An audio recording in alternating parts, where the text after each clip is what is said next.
개포동이 3월 달에 3천 가구 입주할 때 전세가 많이 흔들렸는데 반포는 지금 전세가 하나도 안 흔들린다. 오히려 전세가 신고가가 나온다. 이런 이야기가 나온단 말이죠.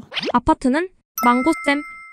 개포랑 다른 반포 3천 가구 입주에도 10억 및 급전세 없네. 자, 여기가 어디예요? 여러분, 우리나라 현재 아파트의 대장은 어디입니까? 84 기준으로 대장은 더 비싼 데도 있긴 하지만 우리가 보통 이렇게 얘기하죠. 아리팍, ARP, 아크로리버파크 반포에 있는 거잖아요. 그런데 이 아성을 위협하는 존재가 나타났으니 그게 바로 원베일리라는 거죠. 레미안에서 지었어. 그래서 원베일리가 당분간 아리팍의 아성을 뛰어넘을 건데, 자, 강남권에 입주 물량이 많아서 주택시장에 영향을 많이 줄 거다라고 주장하는 사람들이 많았고 지금도 조금 일부 있는 것 같은데, 그래서 제가 원베일리 한번 주말에 갔다 왔다는 거죠. 가봤는데 공사가 한창이더라고요. 예, 좋더라고요. 제 블로그에도 글 올려놓긴 했는데 너무 좋아요. 자, 그런데 개포동에서는 3,000세대 오늘 3월에 입주할 때 개포자이 레지던스 10억 미만 급전세가 속출하고 5구 같은 경우에는 3, 4억에도 거래가 됐다. 이런 썰이 있는데 원베일리는 입주장에도 전세 신고가를 계속 갱신하고 있다. 이런 이야기가 나오는 거예요. 이게 무슨 이야기냐 했더니 입지가 일단 개포동보다는 반포가 압도적이고 시장 분위기 자체가 그때랑 지금이랑 다르다라는 거죠. 그래서 지금 원베일리는 전세가 최고가를 찍고 있다. 그래서 많은 하락론자들이 우려하던 강남발 전세 위기 어디 갔냐 이거죠. 물론 개포동의 6,000세대가 11월 달에 또 시작이잖아요. 그게 또 영향이 어떻게 될지 모르겠지만 사실 지금 3월 달에 비해서는 전세 가격이 많이 올라간 게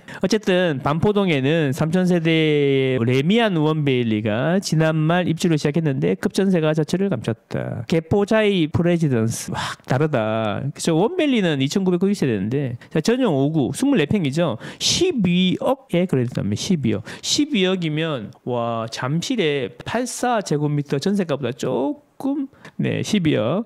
국민평형으로 불리는 84 같은 경우는 19억 9,900만 원의 제곱가를 찍었는데 지금 14억 5만에서 17억 선에 거래되고 있다. 한 15, 16억에 거래가 되고 있는 것 같다. 그러면 이게 와 이거 뭐 레미안 상도 클라베뉴 가격보다는 더 비싸네 전세 가격이. 그렇죠? 그리고 저 이스트폴 맞나요? 예. 거기보다 전세가가 더 비싼 것 같네요. 어쨌든 통상적으로 대전제 입주는 공급 물량이 크게 늘면서 잔금 해결을 위해서 전세 매물 가격 조정이 오는 게 일반적이다라는 거죠. 갑자기 공급 물량이 확 늘어나니까 빈집을 채워야 되잖아요. 빈집을 채우는데 본인이 직접 입주하시는 분들도 계시지만 그거를 전세로 내놓으시는 분들도 많다. 예전에 실거주 의무가 있을 때는 전부 다 실거주하러 들어와야 되기 때문에 전세를 못 넣는 경우가 많았죠. 그래서 전세 매물이 신축이 들어와도 시간 마르고 이런 현상이 있었는데 지금도 마찬가지로 어쨌든 빈집을 채워야 되는데 그 빈집을 채우는 사람은 자기가 집을 가지고 있으나 그냥 전세를 놓는 분들이 많은데 이분들은 잔금을 쳐야 된단 말이에요. 잔금 기간은 전혀 쫄려오는데 전세가 계속 안 나가면 가격을 내리게 되는 게 일반적인 거라는 거죠.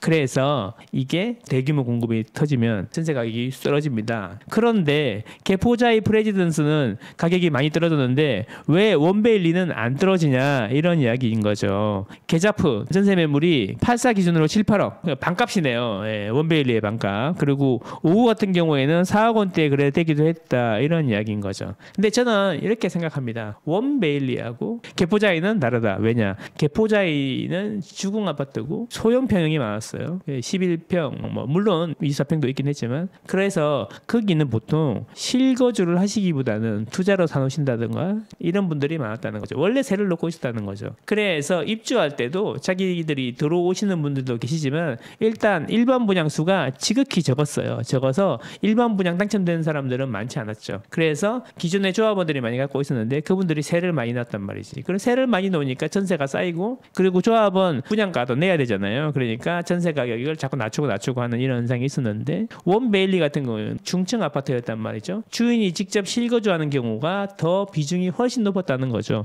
그래서 실제로 전세로 나올 수 있는 물량 자체도 많지 않았다. 저는 그렇게 생각합니다. 그러니까 급하게 할 필요도 없고 그 다음에 워낙에 비싸게 분양이 돼가지고 분담금 자체도 적었을 겁니다. 수익수준도 높고 해서 그래서 급하지 않으니까 그렇다. 중요한 것은 아파트는 급하지 않으면 급매로 내놓지 않거든요. 그래서 급매가 얼마나 많이 나오냐, 집값이 얼마나 떨어지냐 하는 거는 급한 사람이 얼마나 많은가에 달려 있다라고 저는 생각하는 사람이거든요. 그래서 제가 볼 때는 원베일리가 개포자이보다 훨씬 급한 사람이 없어서 그렇다라고 저는 생각합니다. 자, 그렇습니다. 분담금 이야기가 없죠. 분담금 이야기가 없으니까 돈 내야 될 돈도 별로 많지도 않아. 그런 거지. 분담금이 많으면 내야 될 돈이 많잖아요.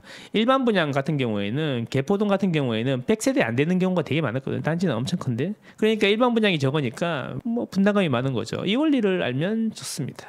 만약에 이게 좀만 늘어졌으면 언론에서 그 봐라 원베일리도 안 된다 다 죽었다 이랬겠죠. 그러면 또 그걸 또 이제 우리 또 유명하신 분들 있잖아요. 뭐 나와서 교수님들, 애널리스트님들, 뭐 또 유튜브 아파트 엔터테이너들 있잖아요. 하락 엔터테이너들 나와가지고 막 얘기했겠죠. 조용하잖아.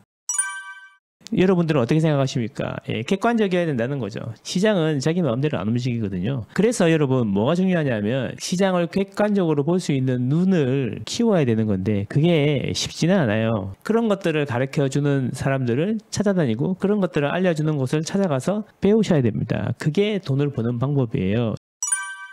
저는 여러분과 여러분 가족의 행복을 응원합니다. 안녕.